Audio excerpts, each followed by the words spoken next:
Hello viewers, আসসালামু আলাইকুম। আপনাদের আজকে দারুণ একটা জিনিস দেখাবো। দেখতে পাচ্ছেন আমার পাশে কিন্তু একটা পুকুরে কিন্তু তিনটা চাষ করা হয়েছে। কিন্তু এরকম চাষ কিন্তু গ্রামের ভিতরে চাষ করা হয়। আর আপনারাও চাইলে কিন্তু এই যে পুকুরের মাঝখানে তিন ধরনের চাষ করতে পারবেন। এক নাম্বার হলো মাছ চাষ, দুই নাম্বার হলো এই যে দেখতে পাচ্ছেন এখানে কিন্তু ধান লাগানো হয়েছে, অতএব তারপরে নায়ের জাংলা দেওয়া হয়েছে।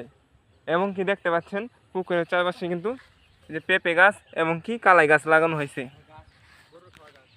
আর এবং কি গরুকেও কিন্তু ঘাস খাওয়াইতে পারবো। আর দেখতে পাচ্ছেন এখানে কিন্তু প্রচুর পরিমাণ মাছ আছে, মাছ চাষ করা হয়েছে।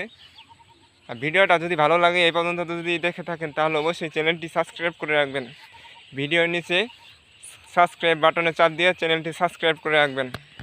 আর বন্ধুরা দেখতে পাচ্ছেন এই যে জাংলার নিচে কিন্তু ধান চাষ করা হয়েছে এবং কি এখানে কিন্তু মাছ চাষও করা হয়েছে। এখানে কিন্তু খুব সুন্দর দেখা যাচ্ছে।